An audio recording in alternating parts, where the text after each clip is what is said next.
Nesse início de noite do dia 18 de março, o Atlântico tem a honra de receber o tributarista, advogado, nosso amigo e companheiro, Rogério Gandara Martins.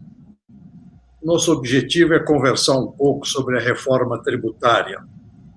E ninguém melhor que o Rogério para nos auxiliar nessa tarefa. Então, Rogério, eu começaria dizendo que, embora poucos congressistas entendam sobre a matéria e a gravidade do problema, a reforma tributária certamente se tornou uma questão de sobrevivência para a economia real e para o cidadão brasileiro. E eu queria começar com você dizendo, dentre essas reformas, as PECs que estão no Congresso, queria que você comentasse, será que é viável o período de 5 a 10 anos que elas propõem para essa transição?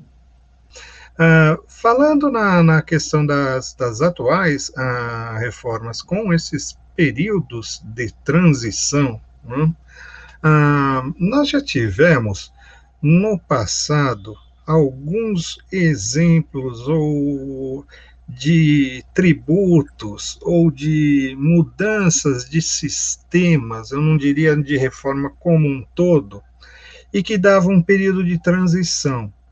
A regra geral, não só no Brasil, mas no mundo, qual é? É que sistemas de transição ou são extremamente curtos, mas eles são pautados por uma ruptura inicial e depois o resquício desse sistema, né? Ele vai ser tirado de uma forma muito rápida, ou nós fazemos uma ruptura, né, que de fato tem que ser feito, caso contrário não existe reforma, né, ou existe essa ruptura inicial e passa a se viver a partir dessa ruptura, né? Sistemas com um período de transição muito grande, em se tratando agora em específico das propostas de emenda que estão correndo no Congresso, né, em específico, né, a 45 e a 110, né, os prazos de transição, eles vão complicar a vida do contribuinte sobremaneira. Por quê? Porque nós vamos estar mais ou menos entre 5 e 10 anos trabalhando com dois sistemas tributários. E o nosso sistema tributário já é complexo. Agora, eu sempre me pergunto, quando eu vejo essa questão de sistemas de transição, se o nosso sistema já é um dos sistemas mais complexos do mundo em tributação, se nós levarmos em conta não só o número de tributos, a carga tributária, as obrigações acessórias, como que um contribuinte, né, como que um empreendedor vai conseguir viver com dois regimes durante 5 ou 10 anos num país onde a insegurança jurídica é total? Né? O que eu posso prever daqui a 10 anos em termos de economia para o país? Olha, se nós colocarmos um regime com esse período de longo, né, vai ser uma letra morta, né, em termos de reforma tributária, né, vai ser praticamente algo que dificilmente vai se efetivar, né, doutor Rafael, porque eventualmente o que vai se fazer é que esse período vai ser prorrogado, ou vão ser mudadas as regras do jogo nesse período de transição, porque nós estamos num sistema extremamente complexo, é necessário uma ruptura, né? É verdade. Esse é o próprio pensamento do Atlântico e da nossa proposta. Nós achamos realmente um absurdo ter qualquer possibilidade de dois sistemas conviverem no mesmo período. Mas aí esse é um dos pontos apenas, não é? Você imagine, e essa é a minha, inicio uma segunda pergunta a você, para ouvir a sua experiência, a sua opinião. Uma única alíquota para bens e serviços seria uma boa solução? Será que ela não criará uma radical transformação dos preços, na formação dos preços, como está agora? Será que isso não irá conturbar ainda mais esse estágio da nossa economia? Olha, eu acredito, Rafael, que uma alíquota única para preços, né, quando nós estamos trabalhando, principalmente com tributos que recaem, ou um tributo que recaia sobre consumo, né, uma alíquota única, né, ela só tende a aumentar um pouco a regressividade da, a depender da forma pela qual o imposto será plasmado, né? A, a tributação sobre consumo, né, de bens e serviços, né, é uma tributação, digamos, classicamente indireta, e a, é uma de uma certa forma, nós teríamos pelo sistema atual, uma tributação no Brasil a mais regressiva que existe, né? E também em comparação com outros países, né? Inclusive os países desenvolvidos, os países da OCDE, uma das tributações maiores em termos de regressividade. Uma alíquota única, acredito que não seja a solução perfeita, mas assim, também não acredito que se trabalhar com inúmeras alíquotas, né, com um sem número de alíquotas, se cause uma tremenda, vá se resolver o problema na busca por uma por uma simplicidade não, mas por uma diminuição dessa regressividade, né? O que eu acredito é que talvez, né, com pequenas faixas de alíquota, né, com um pequeno número de alíquotas, não muitas, se resolva o problema, né? Basicamente 4 ou 5, quando muito, né? Eu acho que temos bens e serviços que podem, nós temos que ter ao meu modesto ver, nós temos que ter uma visão, né? Se nós queremos simplificar o sistema, nós temos que ter uma visão, talvez seja um pleonasmo e até simplório da minha parte, nós temos que ter uma visão simples, né?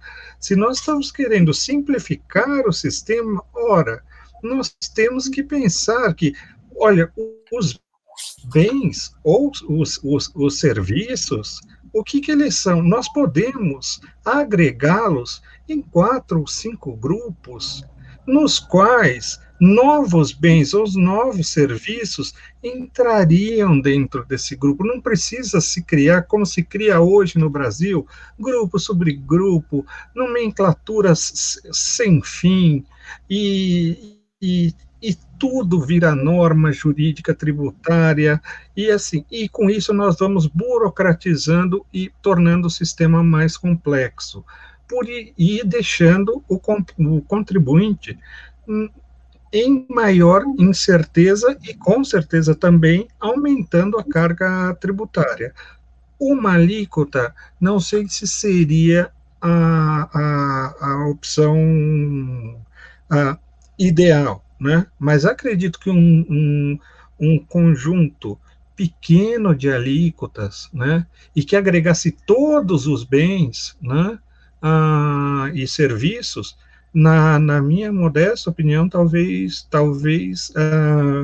já fosse um tremendo passo para uma simplificação. Né?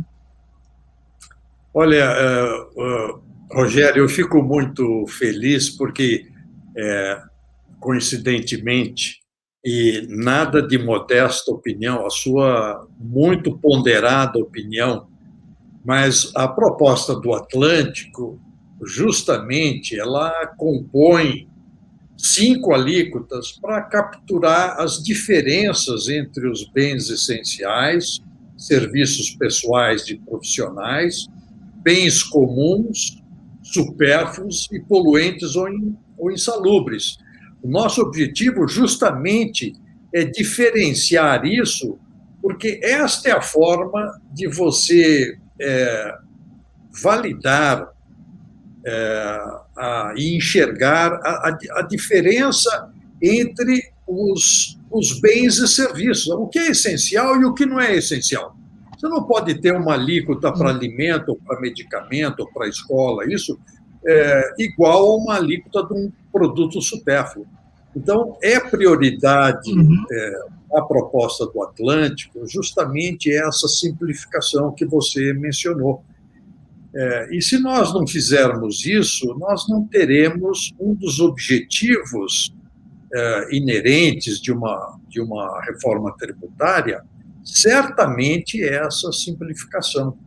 E elas seriam válidas para todo o território nacional, né? Não podendo haver qualquer mudança na composição delas por estados ou municípios, etc. Poxa, eu fico muito feliz em ouvir isso. E você até já começou a responder a minha próxima pergunta, que era com referência aos países, a outros países, né? Será que o IVA nesses países possuem uma alíquota única? E você já como que meio respondeu, né? E a minha pergunta era essa, se os outros países não distinguem essa essencialidade do bem ou serviço. Né? E se isso for feito, nós não vemos a necessidade da criação de um imposto seletivo, o que é uma outra forma de nós simplificarmos o sistema. Com 4 ou 5 alíquotas, nós propomos 5 alíquotas, isso já simplifica sobremaneira o sistema. Que bom, olha, eu acho ótimo. Deixa eu perguntar, então, a próxima questão para você, que eu acho que é essencial ouvir a sua opinião. Você acha que as propostas atuais em discussão atendem a justamente isso que nós estamos falando, aos objetivos de simplificação, desoneração, redução da regressividade, que você já começou a falar, né? E, principalmente, a promoção do crescimento econômico, porque a desburocratização e a simplificação do sistema certamente irá agilizar a recuperação da economia real brasileira, que está em frangalhos, né? Agravada sobremaneira por essa pandemia. Mas já vinha caindo nos últimos anos, como você bem se recorda, por causa das atitudes ou das ineficiências dos gastos governamentais e a falta de investimento. Eu gostaria de ouvir a sua observação com relação a essas propostas atuais que nós falamos. Obviamente, estamos nos referindo principalmente à PEC 45 e à PEC 110. Perfeito. Olha, doutor Rafael, eu acredito que existam alguns pontos existem pontos das duas reformas que são muito bons, né? Mas, assim, com todo o respeito e com toda a vênia aos elaboradores das propostas, tanto a 45 quanto a 110, que estão tramitando nas duas casas legislativas, né?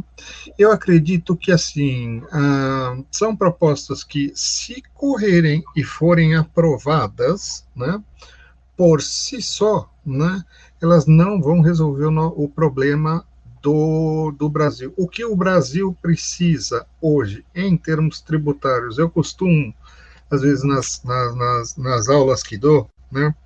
Na primeira aula que dou de direito tributário, eu digo que o tributo é a maior commodity do mundo, né? Que até o próprio ouro, né? Ele, se for comercializado um diamante, vai estar uma tributação sobre ele, né? Então, é, a, é aquele bem, entre aspas, que vai estar presente em qualquer item. O que o Brasil precisa hoje? O Brasil está precisando principalmente da produção, do empreendedorismo, está precisando de uma indústria. As indústrias estão saindo do país, e estão saindo porque não aguentam mais a carga fiscal, a carga burocrática e todo esse sistema de normas legislativas que impede qualquer empresa de poder se desenvolver. Né? E um dos grandes entraves à produção brasileira tem sido o quê? Tem sido o sistema tributário. O que eu vejo é que nenhuma das reformas sozinha possa resolver esse problema.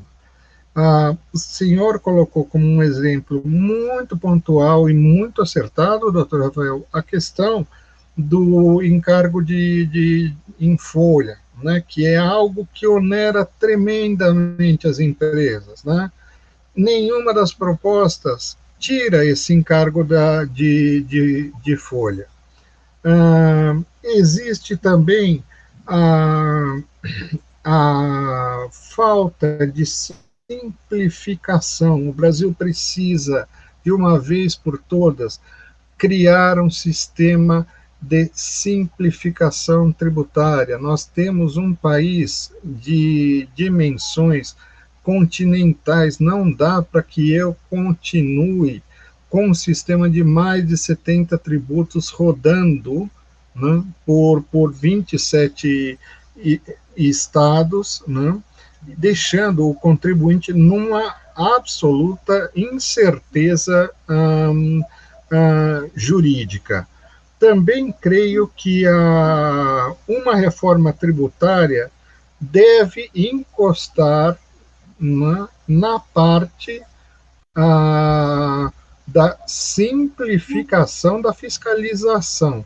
Por que eu falo isso? Pelo seguinte: hoje, só se nós reduzíssemos o número, o processo tributário, né? Hoje, um processo tributário, se uma empresa é autuada e ela for discutir até o Supremo Tribunal Federal, se ela é autuada, vamos supor, pela Receita Federal e for até o Supremo Tribunal Federal, ela pode demorar mais de 10, 15 anos para chegar ao final dessa causa.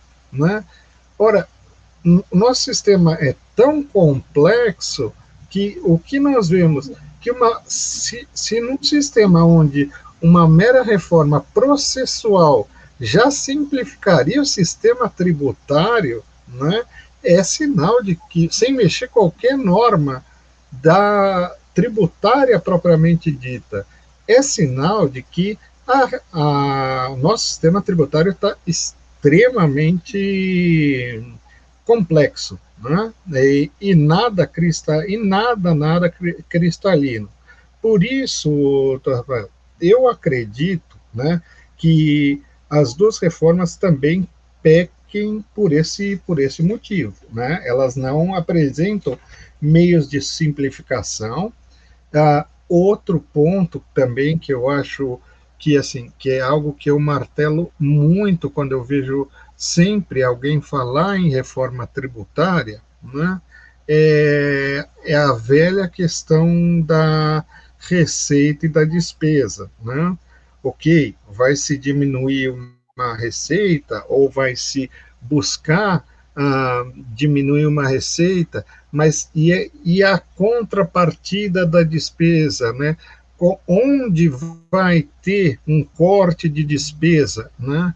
Existe um inchaço na máquina administrativa fiscal, né? São algumas perguntas essenciais para se começar a pensar numa reforma tributária. E eu acho que as duas propostas de emendas não se falam. Hoje nós temos um corpo de fiscalização e de autuação em esfera federal, municipal e estadual tremendo e que custa para o contribuinte. E uma vez, hoje, aí, quando um agente administrativo entra, seja no estabelecimento industrial ou comercial, ou de serviços, o número de normas é tão grande que, evidentemente, que vai ter uma autuação que é praticamente impossível que algum empreendedor seja consciente de todas as normas. Exatamente, né? E isso, acho também que as duas propostas deixam uma espécie de um vácuo no concernente a redução dessa máquina, né? Porque se o sistema vai simplificar e assim, essa bandeira da simplificação eu já vejo muito, já tive a oportunidade de ver muitas reformas falarem sobre isto, né?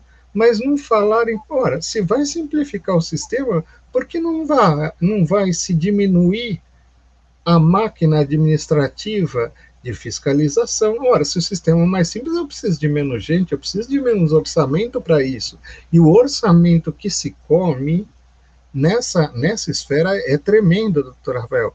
Então, esses são alguns pontos, e por fim eu coloco, né, um dos pontos, é lógico, existem qualidades, eu ressalto até porque feito e elaborado por cabeças brilhantíssimas, tanto a 45 quanto a 110, né, mas ah, aqui eu sempre procuro assim apontar o meu ponto de vista da reforma em si, mas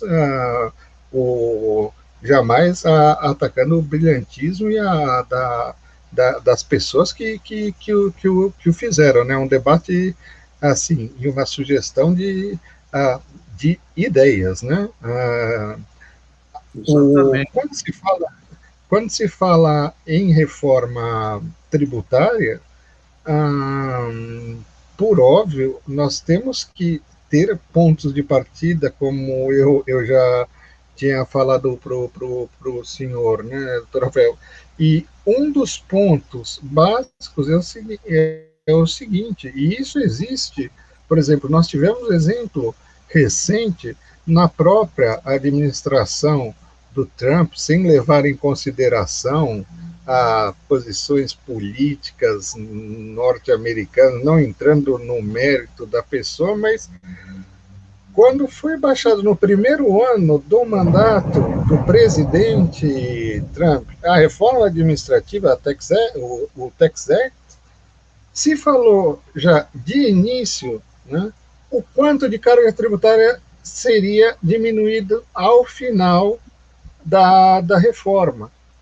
Por quê? Porque o sistema, não quero com isso fazer comparações, que às vezes nas comparações, assim, detalhar, quando a gente entra em detalhes de comparação com outros países, às vezes a gente pode cair no vício de um erro, né? Até porque os Estados Unidos têm um sistema tributário completamente diferente do nosso. Mas existe algo, na minha opinião, extremamente assim, lógico, que é o fato de se chegar e se falar, olha, eu estou fazendo uma reforma tributária, essa reforma tributária visa a diminuição de impostos. Ora, se isso é feito de uma forma matemática, matematicamente eu vou chegar ao fim disso com uma fórmula que vai me dar um resultado. Olha, o percentual da carga tributária vai baixar de tanto para tanto. E isso eu acho que também é um fato que está ausente em ambas as reformas. Elas propõem diversas mudanças. Não estou de forma nenhuma a, arrebatando nenhum dos dois projetos, porque existem coisas positivas, mas nenhuma das duas chega a esse fim que deveria estar no começo, né? Desculpe ser um pouco paradoxal, que é chegar e falar, olha, nós estamos fazendo a reforma tributária porque nós estamos visando, ao final, né, termos uma carga tributária dos atuais 34%, 35%, 36%, a depender do coisa, e baixarmos isso para 25%, para 26%, para 27%. Isso está totalmente, deixa-se um pouco à deriva. Algo que eu acho que hoje, em um mundo no qual a transparência assim, governamental, onde cada vez mais a sociedade pede, né, dados, né, para os entes governamentais, eu acho que isso não só daria um reflexo positivo para a sociedade, daria um reflexo positivo para o empresariado e principalmente daria um reflexo positivo para aquele que está lá fora e quer investir no Brasil, né? Isso eu acho que está faltando, na minha modesta opinião, doutor Rafael. Não.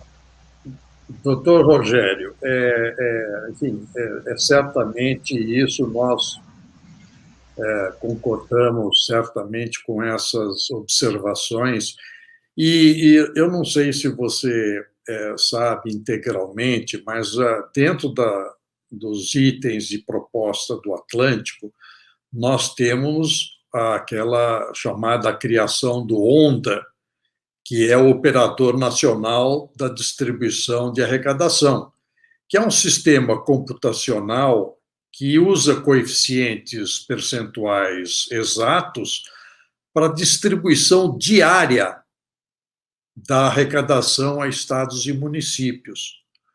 O ONDA equaciona ainda a manutenção dos incentivos fiscais vigentes, que são muito importantes, como aqueles que são relativos à Zona Franca de Manaus, que uma dessas propostas até não pretende manter. Esse sistema trará certamente a redução da burocracia fiscalizatória e da máquina de arrecadação, ao contrário das PECs que nós estamos mencionando, que propõem ainda a criação de um superfisco. Imagine você, Rogério, fora isso que você já mencionou, da imensidão da máquina fiscalizatória nos 3 níveis federativos, o que aconteceria? Pois a proposta do Atlântico pretende, com esse sistema, e esse sistema pode ser tocado muito bem, já foi testado pelo IBGE, e acabará outro problema muito sério, um problema político muito sério, que é aquele da centralização da arrecadação no nível federal, e onde estados e municípios têm que ir com pedir dinheiro, o que nós chamamos de pires na mão, né? Vão lá barganhar os seus próprios recursos gerados pelos seus estados e municípios.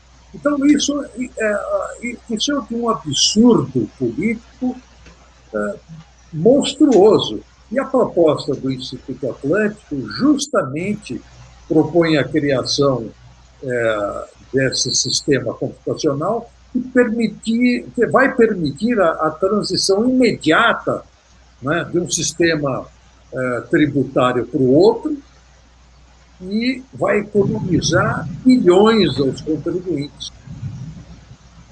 Muito bom. Olha, eu quero aproveitar, claro, dessa manifestação que temos trabalhado há tantos anos com esses objetivos desse projeto de reforma tributária. Né? Se nós só falarmos recentemente, você falou aí do contencioso e dos prazos jurídicos absurdos que nenhuma nação civilizada pode permitir, e que no Brasil é a regra comum. 10, 15 anos, se fala nisso assim com uma naturalidade incrível. E isso realmente é um absurdo, cria um dos grandes passos da insegurança jurídica. E os investidores nacionais ou estrangeiros olham isso e vão produzir em outros países que não têm esse tratamento, não é? Então, eu queria justamente pontuar isso e lembrar ainda, né, nós começamos com esse, vamos dizer, recentemente, nós falamos em reforma tributária desde a Constituição de 88, quando começamos a Sim, criticar a Constituição de 88 e trabalhar sobre isso. Mas, falando recentemente, desde 2012, 2013, nós criamos aquele movimento Brasil Eficiente, que, aliás, tem sim, o sim, respaldo de 300 mil assinaturas, 300 mil contribuintes apoiaram as propostas do Movimento Brasil Eficiente. Você imagina quantos representantes brasileiros nas assembleias estaduais ou federal recebem 300 mil votos? E o Movimento sim. Brasil Eficiente, que é um projeto importante do Instituto Atlântico, foi referendado por quase 300 mil contribuintes. E nada foi feito. Quer dizer, o Congresso Nacional absolutamente ignora isso. Mas com isso, Rogério, eu quero ouvir uma das questões finais nossa, dessa ótima entrevista sua, é a seguinte: quais são suas perspectivas em relação a essas discussões da reforma tributária atuais no Congresso? O que você realisticamente espera? Você acha que elas ainda serão aprovadas em 21? Quais são as suas perspectivas como tributarista? Olha, doutor Rafael, eu acredito, assim, infelizmente, eu tenho uma visão sempre otimista das coisas, né? Mas, em relação às propostas, né, até porque eu sou um pouco pessimista no sentido de estarmos trabalhando com duas propostas que, de certa forma, têm vetores diferentes, dado o atual período que estamos passando, né, e pela própria falta, talvez, de atividade, diria, ou de proatividade por parte dos parlamentares, eu não vejo as propostas como passíveis de serem aprovadas este ano, o que seria muito perigoso para a nação, né? Porque nós entraríamos no ano que vem, que é um ano eleitoral, e nesse caso, dificilmente uma reforma tributária, assim, do porte das duas que estão no Congresso, elas possam ser aprovadas. Mas o que eu vejo também, qual é o lado cheio do copo que eu vejo, né? Se for, né, aglutinada tais propostas em uma, nós já reduzimos um primeiro obstáculo, né? Porque deixar as duas correndo, né? E depois, de uma forma irracional, né? Juntá-las como tantas vezes se fez no correr desde 1988, né? Tivemos já inúmeras tentativas de reforma tributária, poucas com êxito, e terminávamos apenas com aumento de tributação e não reformulação do sistema. Agora, o que eu acredito é que, aglutinando a parte boa e colocando, né, nelas, né, um elemento, né, e podendo trabalhar, né, a cabeça dos parlamentares de que isso é essencial para o país. O país necessita, é o marco zero para a gente poder retomar o crescimento, a tributação. Né? Se houvesse um trabalho junto aos parlamentares, né, de uma proposta, e nisso eu falo com, assim, assim, por conhecer até a proposta do Instituto Atlântico, que é uma proposta assim que me deixou extremamente assim, foi uma das propostas que eu li durante, assim, tenho trabalho com direito tributário há 30 anos, né? Eu nunca tinha visto uma proposta de tamanha simplicidade e tamanha objetividade e com resultados práticos que você consegue ver no texto. Né? Muitas vezes você fica pensando, mas será que vai dar certo ou não? Nesse você consegue ver. O senhor explicou o onda, né? É simplesmente, assim, na minha opinião, é assim, o onda é o que nós temos de mais realista com o mundo de hoje, em termos não só legais, mas tecnológicos. Nós estamos vivendo a internet das coisas, nós estamos vivendo da inteligência artificial, nós não precisamos ficar com esses sistemas arcaicos de arrecadação.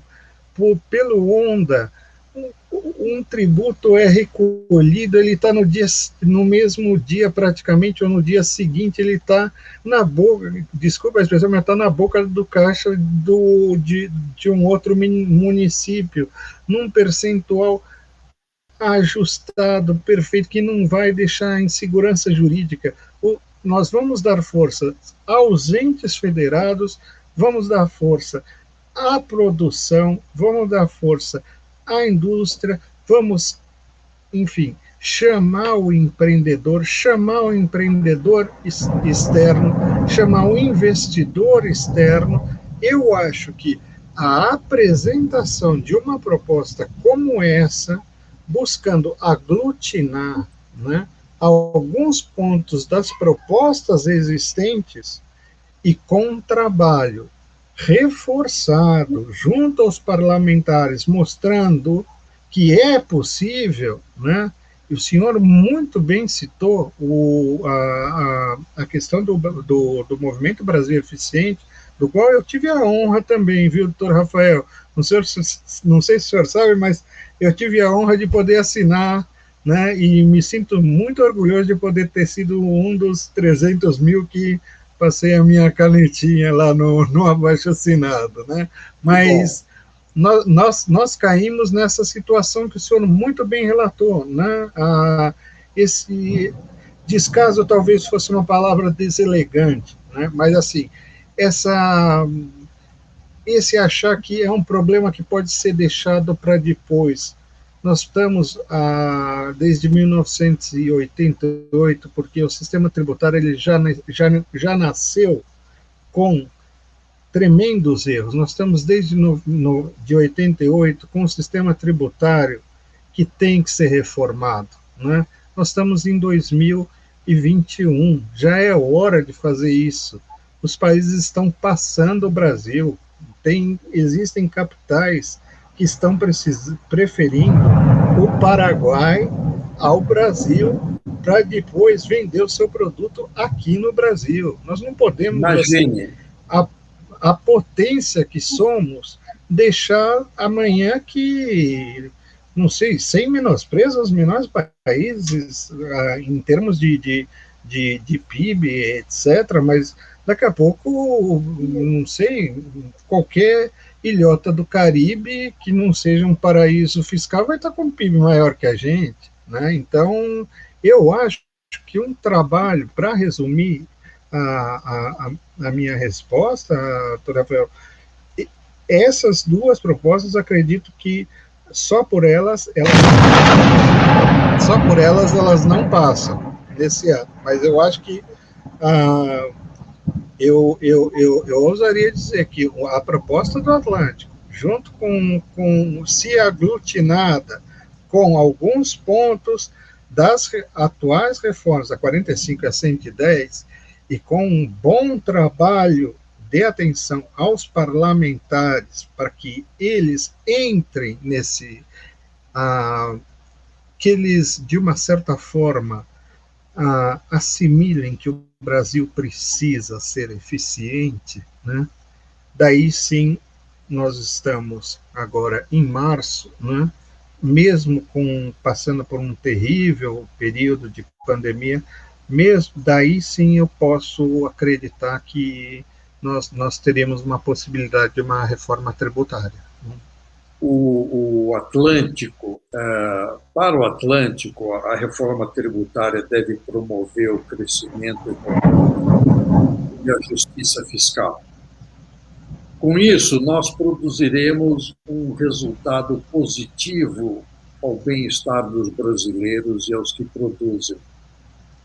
A consequência natural do crescimento econômico do país será a evolução da própria reputação e o equilíbrio das contas públicas.